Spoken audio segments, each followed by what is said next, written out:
नमस्कार दोस्तों, मेरा नाम है विजय कुमार गिरी और मैं आप लोगों का एक बार फिर से स्वागत करता हूं आपके यूट्यूब चैनल जिसका नाम है सुगा क्लासेस फॉर एग्रीकल्चर। दोस्तों, आज हम सब लोग इंस्टेंट हार्टिकल्चर का 46वां लेक्चर पढ़ने वाले हैं, जिसमें मैं आज आप लोगों को एक प्लांटेशन क्रॉप जिसको हम कैजू कहते हैं उसके बारे में आज हम पढ़ेंगे। ठीक, तो चलिए स्टार्ट करते हैं कैजू के बारे में पढ़ना। कैजू नट को जो ना जानता हो थोड़ा सा हम बता देते हैं। कैजू नट एक ऐसा नट होता है जिसको हम लोग कंज्यूम करते हैं एनर्जी पर्पज़ के लिए। इसमें फैट और प्रोटीन बहुत ज़्यादा होता है, कोलेस्ट्रॉल इसके अंदर नहीं होता है। ठीक, इसी कैजू को हम हिंदी में काजू भी कहते हैं। ठीक, ये एक प्रकार का मेवा होता है जो काफ़ी एक्सपेंसिव भी होता है, काफ़ी महंगा होता है और एनर्जी का बहुत अच्छा स्रोत होता है। इसमें हेल्दी एनर्जी पाई जाती है। ठीक, इसको खाने से शुगर जैसी बीमारियां नहीं होती या कोलेस्ट्रॉल या बीपी जैसी बीमारियां नहीं होती हैं। समझ गए बात? तो चलिए स्टार्ट करते हैं कैजू का स्टडी। कैजू नट का सबसे पहले जान लेते हैं कि इसका बोटेनिकल नेम क्या होता है। ठीक, तो जो कैजू नट है इसका बोटेनिकल नेम होता है एनाकार्डियम ओसीडेंटल। क्या होता है इसका नाम?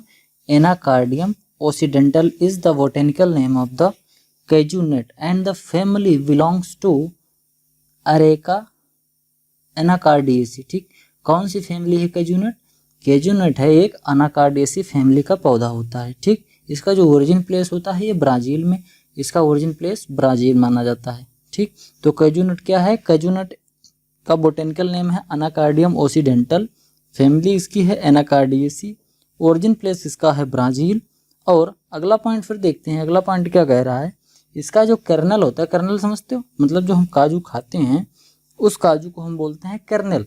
उस कर्नल में जो होता है 47% फैट होता है, 21% प्रोटीन होता है एंड 22% कार्बोहाइड्रेट होता है। ठीक, अब तुम खुद सोचो कि कितना ज़्यादा अमाउंट में इसके अंदर न्यूट्रिएंट्स होते हैं। ठीक, 47 + 21 + 22, अब ऐड करो सबको, देखो कितना हो रहा है।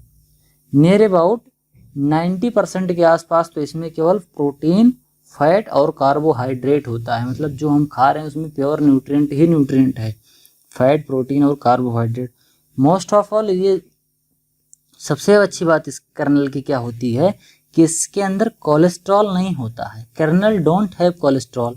कोलेस्ट्रॉल एक ऐसे टाइप का, हम कह सकते हैं एक ऐसा टाइप का फैट होता है, ये एक ऐसा फैट होता है जो हमारी बॉडी की जो वेंस होती हैं, हमारी जो नसें होती हैं, उसमें जाकर डिपॉजिट हो जाता है, वहाँ जाकर जम जाता है, उनकी दीवारों, वहाँ की भित्तियों पर, वेंस में किनारे किनारे जम जाता है, जिससे हमारा ब्लड प्रेशर बढ़ जाता है आगे जाकर। तो हम अगर कोलेस्ट्रॉल लेवल बॉडी में नहीं मेंटेन करेंगे तो ब्लड प्रेशर होगा और इसी की वजह से ही क्या होता है, इसी की वजह से ही हार्ट अटैक जैसी समस्याएं आती हैं।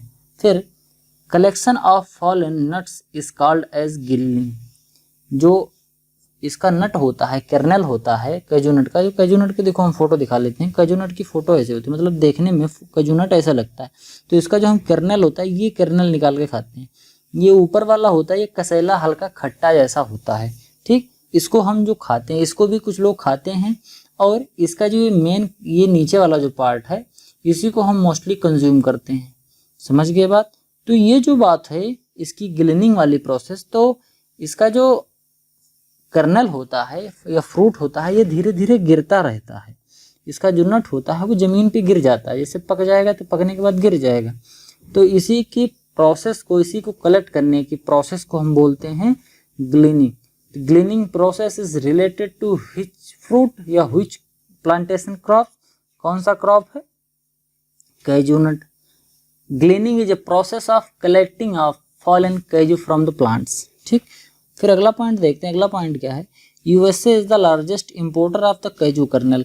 यूएसए जो है वो लार्जेस्ट प्रोड्यूसर है कैजू कर्नल का। मतलब जो काजू है, काजू का सबसे बड़ा उत्पादक कौन है?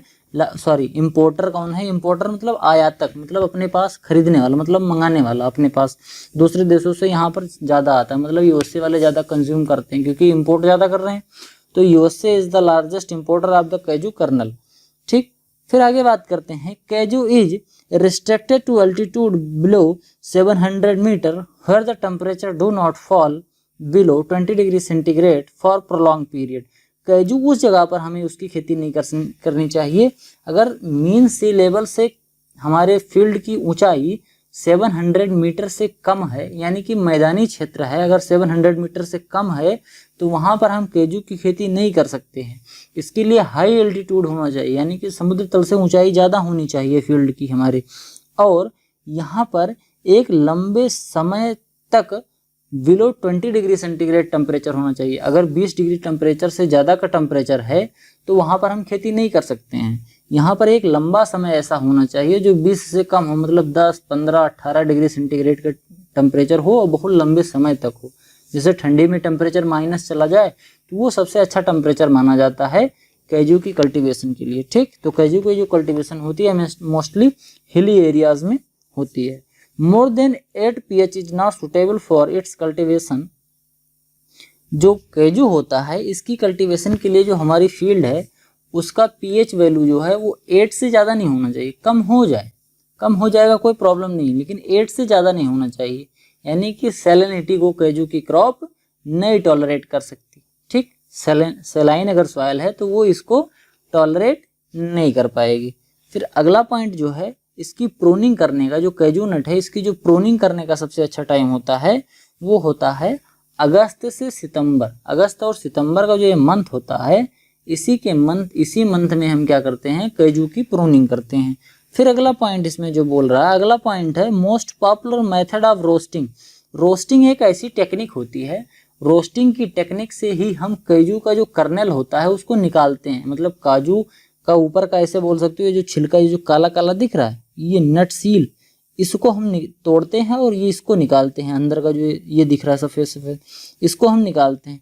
तो इसी प्रोसेस को बोलते हैं रोस्टिंग। रोस्टिंग का एक मतलब होता है रोस्ट करना, मतलब भूनना जैसा होता है। ठीक, भूनना। तो स्टीम मेथड का जो रोस्टिंग है ये सबसे ज़्यादा पॉपुलर मानी जाती है। इसमें स्टीम दी जाती है, इसके नट को, पूरा ये नट होता है उसमें ढेर सारी स्टीम डाली जाती है। जैसे ये नट है, इसमें जब स्टीम डाली जाएगी तो इसका नट आराम से खुल जाएगा, मतलब आराम से टूट जाएगा, जिससे हम कर्नेल को आसानी से निकाल सकते हैं बिना तोड़े। ठीक, best quality kernel are obtained from drum roasting, high whole kernel are obtained. जो ड्रम टाइप की रोस्टिंग होती है, एक तो मैंने बताया स्टीम रोस्टिंग, ये सबसे पॉपुलर मेथड है। और जो ये बेस्ट क्वालिटी रोस्टिंग है जिसको ड्रम रोस्टिंग बोलते हैं, ये ड्रम रोस्टिंग, ये ड्रम होता है इसी में डाल के हम रोस्टिंग करते हैं। तो ये जो ड्रम रोस्टिंग है इसमें होल कर्नल ज़्यादा निकलते हैं, मतलब जो कर्नल है वो टूटेंगे नहीं। ये जो कर्नल है वो सीधा सीधा निकलेगा, ऐसा नहीं टूट जाएगा। ठीक, तो टूटा कर्नल नहीं निकलेगा, और टूटा कर्नल अगर है तो यानी कि क्वालिटी रिड्यूस है। कर्नल जो है अगर सीधा सीधा है तो वो माना जाता है कि अच्छी क्वालिटी का है। अगर टूटा टूटा कर्नल मिल रहा है तो it means that the quality of that particular kaju is not good. फिर आगे बात करते हैं मैक्सिमम रिकवरी ऑफ ऑयल। इसके अंदर, कैजू के अंदर जो ऑयल होता है इसकी सबसे ज़्यादा रिकवरी कब होती है, जब हम इसकी रोस्टिंग करते हैं ऑयल बाथ मेथड से। ऑयल बाथ मेथड से अगर हम इसकी कर्नल की रिकवरी करेंगे तो सबसे ज़्यादा हमको ऑयल मिलेगा इसमें। जैसे काजू का जो होता है तेल भी निकाला जाता है, तो तेल हमको कम मिलेगा अगर इसकी हम रोस्टिंग ऑयल बाथ मेथड से करेंगे। समझ गए बात। अगला पॉइंट है kaju is very sensitive to water logging. Water logging की कंडीशन अगर हमारे खेत में है, जिस खेत में हम कैजू की क्रॉप को ग्रो कर रहे हैं, अगर उस खेत में वाटर लॉगिंग की कंडीशन है तो this is not suitable for the cultivation of the kaju crop. ठीक, ऑयल बाथ रोस्टिंग अब देख लेते हैं क्या होता है। ऑयल बाथ रोस्टिंग में क्या होता है, पहले बात समझो।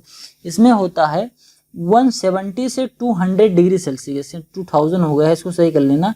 ये लिखा है 200 डिग्री सेल्सियस, तो 170 से 200 डिग्री सेल्सियस टेम्परेचर पर जब CNSL के साथ इस नट को निकाला जाता है तो 2 से 3 मिनट तक क्या करते हैं, एक कन्वेयर बेल्ट होती है, बस सुनो समझो बात को। क्या होता है, एक ये कन्वेयर बेल्ट है। ठीक, इस पे CNSL का एक बात, CNSL का मिक्सचर के साथ, मतलब CNSL में इसको डुबोकर इसको निकाल लेंगे कर्नल को, और इसको इसी कन्वेयर बेल्ट पर रख देंगे। तो कन्वेयर बेल्ट पर 1 से 2 मिनट तक ये क्या होगा, 170 से 200 डिग्री सेल्सियस तक गर्म होगा, और इसी गर्म होने को ही हम क्या बोलते हैं, ऑयल बाथ बोलते हैं। Ruptured the wall and release the oil into the bath, और इसी बॉथ में जब ऐसे बॉथ होता रहता है, इसी बॉथ में ऑयल भी रिलीज करा जाता है। मतलब अगर ऑयल के संपर्क में रख के इसको गर्म कर देंगे तो इसी को ऑयल वॉश टेक्निक कहते हैं। ठीक, अब अगर आपको बहुत डिटेल में जानना है तो मैं आपको कमेंट बॉक्स में लिंक पिन कर दूंगा ऑयल वॉश रोस्टिंग का, वहां से आप जाकर डिटेल में पढ़ सकते हैं। ठीक, आगे बढ़ते हैं। ज़्यादा इंपॉर्टेंट है नहीं कि ऑयल वॉश रोस्टिंग क्या है, इसी वजह से हम ज़्यादा डिटेल में जा नहीं रहे हैं। अगर इतने में आपको समझ में आ गया हो तो कोई बात नहीं, और नहीं तो अगर ज़्यादा समझना है तो आप कमेंट बॉक्स में मैंने लिंक पिन कर रखी है, वहाँ से आप जाकर देख सकते हैं। अगर आपको वीडियो पसंद आ रही हो, हमारा एफर्ट जो है आपको पसंद आ रहा हो, तो प्लीज़ वीडियो को लाइक करते चैनल को सब्सक्राइब जरूर करें अगर चैनल पर आप नए हैं तो। इसका इन्फ्लोरेसेंस जो होता है कैजू नट का, वो कैसा होता है, पॉलीगैमोमोनोसियस होता है। मतलब पॉलीगैमोमोनोसियस होता है। ये पॉलीगैमोमोनोसियस जो होता है इसको मैंने कई बार बता दिया है। ठीक, यानी कि इसमें जो गैमेट होते हैं वो ढेर सारे होते हैं, और ये टाइप कैसा होता है, गाइमोमोनोसियस टाइप का होता है। ये पॉलीगैमोमोनोसियस क्या होता है मैंने सब बता दिया। मतलब इसमें जो गाइनोसियम है, वो गाइनोसियम तो ढेर सारे होते हैं, लेकिन ये मोनोगैमस होता है। समझ गए बात। अब आगे बात करते हैं थर्ड। ये क्या लिखा है, third important agriculture commodity exported from India. India से जो एक्सपोर्ट की जाती है एग्रीकल्चर कमोडिटी में, वो कौन कौन सा है। सबसे पहले तो है क्या, चावल, मीट। उसके बाद फिर क्या है, ये है कैजू। ये कभी कभी बदलता भी रहता है, जैसे कपास भी कभी कभी आ जाता है, मतलब कॉटन भी आ जाता है, लेकिन जो रॉ मटेरियल के रूप में हम एक्सपोर्ट करते हैं, वो सॉरी एग्रीकल्चर कमोडिटी में जो एक्सपोर्ट करते हैं, उसमें जो तीसरा सबसे इंपॉर्टेंट है, ये क्या है, ये है आपका कैजू नट। ठीक, अब commonly use dryer for drying of kernel. Kernel को ड्राइंग करने के लिए, मतलब कर्नल को सुखाने के लिए, उसके अंदर का मॉइस्चर कम करने के लिए ब्रोमा ड्रायर का यूज करते हैं। ये है ब्रोमा ड्रायर। ब्रोमा ड्रायर एक टाइप की मशीन होती है, इसी में डालकर हम कैजू के कर्नल के मॉइस्चर को कम करते हैं। Moisture content in dried kernel 2 से 4% तक, जो कैजू का ड्राइड कर्नल होता है उसके अंदर 2 से 4% तक ही मॉइस्चर होता है। If moisture content of dried kernel exceed 45%, kernel become susceptible to microbial attack. अगर जो कर्नल है कैजू नट का, अगर इसमें 75% से ज़्यादा मॉइस्चर हो जाएगा तो इसकी वजह से फंगल अटैक ज़्यादा होंगे, मतलब ये खराब हो जाएगा, इसमें फंगस लग जाएंगे। ठीक, तो more than 75% of moisture is very harmful for the kernel of the kaju because it attract the fungus infection. There are 26 grade of export kaju kernel. भारत में जो एक्सपोर्ट किया जाता है कैजू को, इसके 26 ग्रेड होते हैं, मतलब 26 ग्रेड के कर्नल को एक्सपोर्ट करा जाता है। तो कभी अगर एग्जाम में पूछे कि नंबर ऑफ ग्रेड किस में सबसे ज़्यादा होते हैं, तो किस में होते हैं, एग्रीकल्चर कमोडिटी की अगर हम बात करें तो उसमें जो कैजू का कर्नल होता है इसके सबसे ज़्यादा होते हैं ग्रेड। इसमें 26 ग्रेड में जाते हैं, ग्रेड 1 2 3 ऐसे करके 26 ग्रेड होते हैं। मतलब चाहे 1 2 3 करके होते हों, चाहे ABC करके होते हों, एग्जैक्ट नहीं पता, लेकिन 26 ग्रेड के होते हैं। मतलब 26 तरह का की क्वालिटी का कर्नल एक्सपोर्ट किया जाता है इंडिया से पूरी दुनिया में। India export 75% of the kaju in the world. अपना जो एक्सपोर्ट है, मतलब जितना प्रोडक्शन करता है इंडिया, उसका 65% वो एक्सपोर्ट कर देता है। क्यों? क्योंकि बहुत महंगा है, इंडियन लोग ज़्यादा खाते नहीं है, क्योंकि इतना महंगा होता है कि आदमी इसको परचेज कम करता है। इसी वजह से क्या होता है कि most of the kaju product are export outside the India, मतलब बाहर एक्सपोर्ट कर दिया जाता है, इंडिया के बाहर। इसका जो ड्वार्फ रूट स्टॉक है कैजू का, इसका नाम है एनाकार्डियम प्यूलिलम। क्या? Pumilum. Anacardium pumilum is the dwarfing root stock of the kaju plant. Softwood grafting is the commercial method of propagation. Commercial method है प्रोपोगेशन कौन सा? Softwood grafting. काफी इंपॉर्टेंट क्वेश्चन है, काफी बार एग्जाम में पूछा जाता है कि कैजू नट का प्रोपोगेशन कैसे होता है, तो आपको याद रखना है कैजू नट का प्रोपोगेशन होता है सॉफ्टवुड ग्राफ्टिंग से होता है। Best production is noticed up to altitude of 400 meter with at least 9 hours sunlight per day from December to May. अगर दिसंबर से मई के महीने में 9 घंटे सनलाइट रोज रहती है, मतलब एक दिन में 9 घंटे सनलाइट मिल रहा है, कब से? दिसंबर से लेके मई के महीने तक, और कितनी ऊंचाई पर, सी लेवल से 400 मीटर की ऊंचाई पर, एल्टीट्यूड ऑफ 400 मीटर। तो कम से कम इतनी ऊंचाई होनी चाहिए, तो सबसे अच्छा प्रोडक्शन ये माना गया है। समझ गए बात। फिर आगे बढ़ते हैं, क्या कह रहा है, India is the largest producer and exporter of raw काजू। इंडिया जो है वो रॉ काजू का सबसे बड़ा प्रोड्यूसर है और एक्सपोर्टर भी है, यानी कि जो हम एक्सपोर्ट करते हैं काजू वो रॉ काजू होता है, मतलब उसको हम बिना रोस्टिंग के ही ऐसे ही एक्सपोर्ट कर देते हैं। India is the second largest consumer of काजू कर्नेल।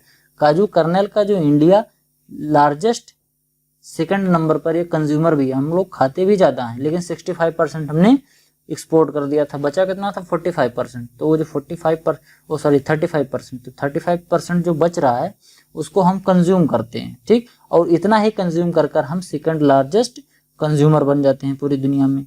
इसकी फिर वेराइटीज़ को जान लेते हैं। इसकी वेराइटीज़ के बारे में बहुत ज़्यादा जानकारी तो नहीं दी जाती, मतलब पेपर में ज़्यादा तो नहीं पूछा जाता, बस कुछ वेराइटीज़ ऐसी हैं जिनके बारे में पूछा जाता है, जैसे उलाल है, ऐसी वैरायटी हैं उनके बारे में कुछ पूछा जाए। जैसे आंध्र प्रदेश में एक बहुत फेमस वैरायटी है BPP, उसके बाद फिर कर्नाटका में है उलाल, उसके बाद चिंतामणि 1, उलाल 1, 2, 3, ये सब वैरायटी कर्नाटक में फेमस है। केरला में कौन सी वैरायटी फेमस है, कर्नाटक में एक वैरायटी फेमस है प्रियंका।